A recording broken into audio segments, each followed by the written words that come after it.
आज हम चतुर्दश अध्याय का श्लोक नंबर 7 ले रहे हैं। रजो रागात्मकम विद्धि तृष्णा संग समुद्भवम तन्निबध्नाति कौन्तेय कर्म संगेन देहिनम।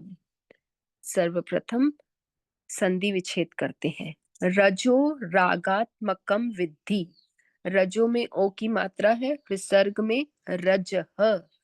रागात्मकम, क के ऊपर बिंदी है, मनुस्वार में मकार नीचे लेके आएंगे। राजह रागात्मकम विद्धि तृष्णा संघ समुद्भवम। आगे तन, तन में जो नकार की मात्रा है उसको त में ले लिया। तन तत् निबध्नाति कौन्तेय कर्म संगेन देहिनम। बहुत ही आसान है सारे पद। रजह रागात्मकम विद्धि तृष्णा संग समुद्भवम तत् निबध्नाति कर्म संगेन देहिनम। अन्वय, जब भी अन्वय करते हैं संबोधन के साथ प्रारंभ करते हैं। भगवान श्री कृष्ण अर्जुन को संबोधित करते हैं, हे कौन्तेय, कुंती नंदन, कुंती के पुत्र, हे कौन्तेय, तृष्णा संग समुद्भवम, यानी यह जो रजोगुण है, पीछे श्लोक में हमने सतोगुण के बारे में पढ़ा कि सतोगुण क्या करता है। सतोगुण हमारे भीतर शुद्धता लाता है, ज्ञान का प्रकाश लाता है और निर्विकारता लाता है। लेकिन यही दो चीजें हमें बांध भी लेती हैं, यानी ज्ञान से भी बांधता है और सुख से भी बांधता है। और उसके विपरीत अब ये रज क्या करता है, रजोगुण क्या है, तृष्णा संग, तृष्णा के साथ हमारी आसक्ति करा देता है। तृष्णा किसको बोलेंगे, नीचे मैंने लिखा हुआ है तृष्णा। तृष्णा क्या है, पहले तो किसी भी वस्तु को चाहना, किसी भी वस्तु की इच्छा रखना। यह इच्छा जो है वह हमारे भीतर वस्तु की एक कामना है। फिर वस्तु के मिलने की संभावना कि वो मिलेगी या नहीं मिलेगी। पहले तो मैंने सिर्फ अपने भीतर कामना रखी, इच्छा रखी मन में, वह चीज मिलेगी या नहीं मिलेगी, इसको कहते हैं आशा। तीसरा, जब वह वस्तु मिल जाती है तो वह हमारी आशा जो है वह लोभ में बदल जाती है। पहले हमारे भीतर इच्छा जागृत होती है, क्योंकि प्रकृति की तीन शक्तियां हैं, इच्छा शक्ति, ज्ञान शक्ति, क्रिया शक्ति। तो इच्छा के लिए सभी इंडिपेंडेंट है। हम मैक्सिमम टाइम मन में कई विचारों के साथ इच्छाएं उत्पन्न होती हैं, लेकिन सभी पूरी होती हैं ऐसा नहीं है। तो इच्छा पहले उत्पन्न होना, कामना की उत्पत्ति मन का विकार, मन में प्रारंभ होती है। फिर उसके बाद उस वस्तु का मिलना या न मिलना, जो श्योरिटी नहीं है, उसको कहेंगे आशा। यही आशा जब हमें प्राप्त हो जाती है यानी मिल जाती है, फिर हमारी उस वस्तु के साथ अटैचमेंट हो जाती है। वह वस्तु को हम अपनी समझने लगते हैं, क्योंकि वह मुझे प्राप्त हो गई, मुझे प्राप्त हो गई, यानी हम मन के साथ अपने जुड़े हुए हैं। तो मन को वो चीज जब मिल जाती है तो मन बोलने लगता है कि यह मेरी वस्तु है, यह मेरी चीज है। फिर जब मेरी चीज हो जाती है तो वह मेरी आसक्ति बन जाती है, वह मेरा स्वरूप बन जाती है, मेरे शरीर का एक अंग का हिस्सा बन जाती है वह वस्तु। फिर उसके बाद उस वस्तु में अगर मेरी आसक्ति गाढ़ हो गई, ज्यादा से ज्यादा मुझे वह चीज पसंद आने लगी, तो मेरा उसके प्रति लोभ उत्पन्न हो जाता है। ज्यादा करके स्वादिष्ट चीजों के साथ होता है। अगर हम रसेंद्रियों को लें तो कोई भी चीज होती है, कहीं रास्ते में जाते हैं, मार्केट में जाते हैं, कोई अच्छी चीज देखते हैं, उसकी सुगंध आती है तो हमें वो खाने की इच्छा होती है। पर पता नहीं दुकान खुली होगी कि नहीं खुली होगी, मिलेगी या नहीं मिलेगी, आशा रहती है। फिर जब वो चीज मिल जाती है तो एक तृप्ति सी फीलिंग होती है, अच्छा लगता है। फिर हम तीसरी बार, दूसरी बार, फिर से जब हम मार्केट जाएंगे, उसके प्रति हमारी आसक्ति हो जाती है कि हमें वो चीज़ चाहिए, हमें वो चीज़ अच्छी लगी, हमने उसको अपनी मान ली, मतलब अपने साथ उसको जोड़ दिया कि यह मेरे लिए सुखदकारी है। फिर हम उसके प्रति आसक्त होके उसे फिर से पाने की कोशिश करते हैं, उसको कहेंगे लोभ, क्योंकि हमने सेकंड टाइम उसको फिर से यूज़ किया अपने जीवन में, उसको कहेंगे लोभ। अब यही लोभ जब अधिक मात्रा में बढ़ने लगता है, यानी हमारी 2 या 3 बार में तृप्ति नहीं हुई, हम उसे बार-बार अपने लिए यूज़ करना चाहते हैं, हमें वो चीज़ बारंबार अच्छी लगती है, उसको कहते हैं तृष्णा। यानी रजोगुण हमको कामना से लेकर तृष्णा तक पहुंचा देता है। मात्र कामना को उत्पन्न करता है ऐसा नहीं, कामना एक इच्छा की शक्ति है जो हमारे भीतर सब उसके लिए इंडिपेंडेंट है, वो आती ही है। लेकिन उस कामना को हमें कैसे यूज करना है, क्या वो हमारे लिए नीडेड है या नहीं है, क्या हमें वो यूज करनी चाहिए नहीं करनी चाहिए, ये डिसाइड करता है हमारी बुद्धि, कि हमारा विवेक कितना जागृत है। तो कोई भी कामना आना, इच्छा आना खराब नहीं है, क्योंकि वो एक शक्ति है, वो आती है चली जाती है अगर हमारा विवेक जागृत है। लेकिन अगर विवेक जागृत नहीं होगा तो यही इच्छा और कामना पहले आशा में बदलेगी, फिर आशा से यह लोभ में चली जाएगी, फिर लोभ से यह तृष्णा में बदल जाएगी। यही तृष्णा, आसक्ति, रजोगुण, ये तीनों का जो सर्कल है हमारे भीतर घूमता रहता है। जीवन के हर पदार्थ, हर वस्तु, हर परिस्थिति, हर संबंध में ऐसा ही होता रहता है, और यह मात्र रजोगुण की वजह से है। क्यों? क्योंकि रजोगुण क्या है? रागात्मकम। राग किसको कहते हैं? राग का स्वरूप है किसी भी चीज को अपना मानना, किसी भी चीज के साथ अपने आप को जोड़ देना, अटैच कर देना।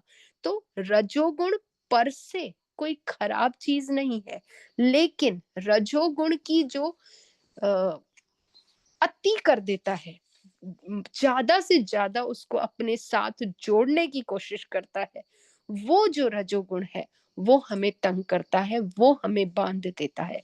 तो राग जो स्वरूप उसका बन जाता है, हम उसको अपना मानने लगते हैं, और जब हमारे साथ उसका वियोग होता है, जब वो हमसे हटती है दूर, फिर हमारे भीतर दुख आता है।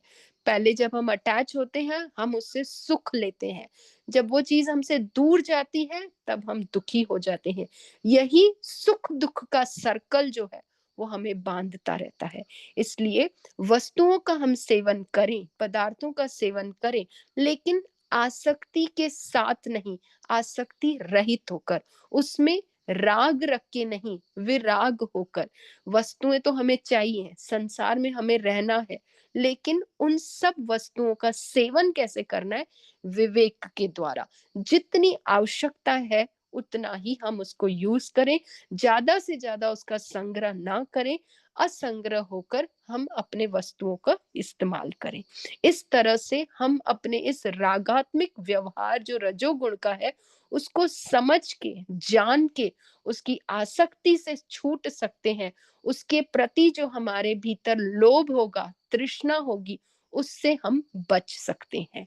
तो रजो रागात्मकम, रज जो है वह राग के साथ, आसक्ति के साथ, किसी के प्रति प्रीति के साथ हमको जोड़ देता है। ऐसा जोड़ के हमारे भीतर उस वस्तु के प्रति लोभ उत्पन्न करता है, और लोभ की जब अति हो जाती है उसी को तृष्णा कहते हैं।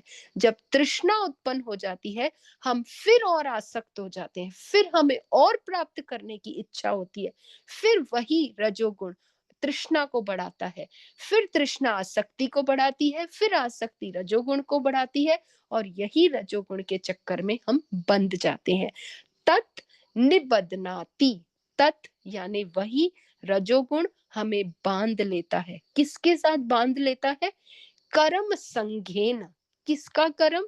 यही कर्म, उस वस्तुओं के लिए बार बार इच्छा करना, बार बार उसके प्राप्ति के लिए प्रयत्न करना, क्योंकि संसार में कोई भी चीज बिना कर्म के तो मिलती नहीं है। हम जीवन भर कर्मों के साथ ही जुड़े रहते हैं और कर्म करते रहते हैं, नए नए कर्मों के बारे में सोचते रहते हैं, अपना व्यापार कैसे बढ़ाएं, अपना धन कैसे बढ़ाएं, पूरा जीवन ही इसी में ही अपना समाप्त कर देते हैं। तो जो समय हमारा चला जाता है वह हमें कभी भी मिलने वाला नहीं है।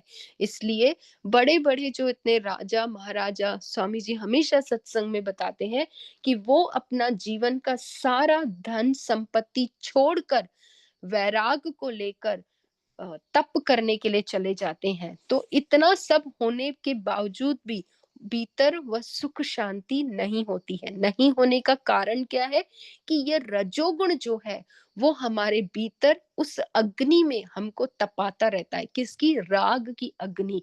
जो राग की अग्नि है वो बहुत दुख देती है, क्योंकि जब तक वो चीज मिलती है तब तक तो सुख है, लेकिन जब वो चीज का वियोग होता है तो वियोग से ही हम दुख होते हैं।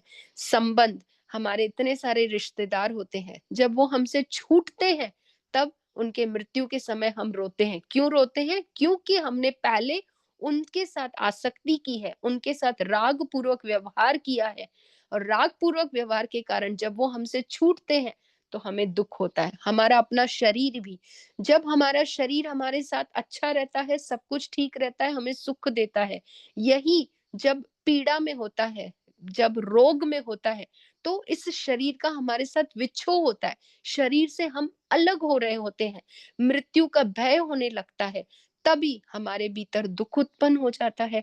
तो हर चीज के साथ हमारा ये राग जुड़ा है, और ये राग का ओरिजिन कहाँ है, कारण कहाँ है? इंद्रियां। हर एक इंद्रिय के अंदर ये राग छुपा हुआ है। तो इंद्रियों को जब हम यूज करते हैं, बड़ी सावधानी पूर्वक इंद्रियों को यूज करना है कि इनके यूज में हम उनके आसक्तियों में फंसे नहीं, और अपने विवेक को सदा ही जागृत रखें, और नए नए कर्मों के बारे में, नए नए योजनाओं के बारे में सोच सोच के अपना जीवन खराब नहीं करें कि आज मैं ये करूं, कल मैं वो करूं, अब मैं ऐसा करूंगा, अब मैं वैसा करूंगा, मुझे इस तरह से धन कमाना है, मुझे इस तरह से व्यापार करना है। अनगिनत विचार हमारे भीतर ये रजोगुण के ही होते हैं, जो हमको कर्मों में लगा के रखते हैं और हमें कर्मों से छुटकारा ही नहीं देते हैं। हमारी दौड़ धूप भाग दौड़ कभी खत्म ही नहीं होती है। तो जो गुणातीत पुरुष होते हैं, जिन्होंने अपने गुणों से अपना रिलेशन बिल्कुल खत्म कर दिया है, गुण से अतीत हो गए हैं, ऐसे जो महापुरुष होते हैं, महान आत्माएं होती हैं, वे भी कर्म करते हैं। उनको कर्म बांधते नहीं है। जैसे यहाँ पे लिखा है, तन्य बदनाति कौन्तेय कर्म संगेन देहि नाम। कोई प्रश्न पूछ सकता है, तो इसका मतलब क्या हम कर्म ना करें? क्योंकि कर्म का संग इस देही को बांध रहा है, हमारी आत्मा को, जीवात्मा को कर्मों का संग बांध रहा है, तो हम कर्म ही छोड़ देते हैं, जैसे अर्जुन ने प्रश्न किया था। तो भगवान श्री कृष्ण कहते हैं नहीं, कर्मों को नहीं छोड़ना है, क्योंकि कर्म के बिना हमारी गति नहीं है। हमें कर्म हर समय हर क्षण करना पड़ेगा, क्योंकि हम प्रकृति के साथ जुड़े हैं। पर इन कर्मों के साथ जो हमारी अटैचमेंट हो जाती है, जो हमारा राग पूर्वक बर्ताव हो जाता है, उसी के कारण हम इसमें फंस जाते हैं और द्वेष करने लगते हैं, उनके साथ घृणा करने लगते हैं। जब वह चीजें हमें नहीं मिलती हैं, तब हम दुख और वियोग में फंस जाते हैं। इसलिए राग के न रहने पर भी, संपूर्ण कर्म करते हुए भी मनुष्य उनसे नहीं बंधता। तो कोशिश करनी चाहिए कि जितना हो सके अपना विवेक जागृत रखें, और इस रजोगुण को ध्यान पूर्वक कार्य करते रहें कि कोई भी मैं कार्य कर रहा हूं, जितनी सीमित उसके साथ अटैचमेंट नीडेड है, मैं उतना ही उसको अपने जीवन में प्रवृत्ति के मार्ग से उसको लेता रहूं। बाकी मैं सदा ही भीतर से उससे निवृत्त रहूं, यानी अपने वृत्तियों को कम से कम संसार के पदार्थों में यूज करूं, ज्यादा से ज्यादा भीतर ही रहूं। कल मैंने इस पे एक पोस्ट भी किया था आपको। तो समय बहुत कम है हमारे पास। जीवन का क्षण ऐसे-ऐसे बीतता जा रहा है, पता नहीं चल रहा। अपने आप को इस राग द्वेष से बचा के रखना है, जो इस रजोगुण का कार्य है। तो रजोगुण भी ज़रूरी है, अगर रजोगुण नहीं होगा, तो हम कर्म ही नहीं कर पाएँगे। कर्म नहीं कर पाएँगे, तो हमारा जीवन नहीं चल पाएगा। तो रजोगुण भी ज़रूरी है, पर उसको यूज करने का हमारे पास तरीका होना चाहिए, टेक्निक होनी चाहिए, टूल होना चाहिए। जैसे मैंने कहा था कि गाड़ी चलाते वक्त तीनों चीजें आवश्यक है, लेकिन तीनों चीजों को कैसे यूज करना है वो ड्राइवर को नॉलेज होना चाहिए। इसी तरह से अपने शरीर के भीतर हम स्वयं ड्राइवर हैं। तो अब जीवात्मा को अपने विवेक के साथ, बुद्धि के साथ इन तीनों गुणों को यूज करना है, और यूज करके इनको छोड़ भी देना है। इनके साथ बंद नहीं जाना है कि ये नहीं है तो मैं इनके बिना काम नहीं कर सकता, नहीं। इस तरह से अपने आप को बांधना नहीं है। देहीनम कौन है? जीवात्मा। जीवात्मा को कर्मों के संग के साथ बांध कर उसके भीतर तृष्णा और आसक्ति पैदा करके यह रजोगुण उसे रागात्मक बना देता है, उसे राग में फंसा देता है। तो आज हम इतना ही रखते हैं। ओम नमो नारायण।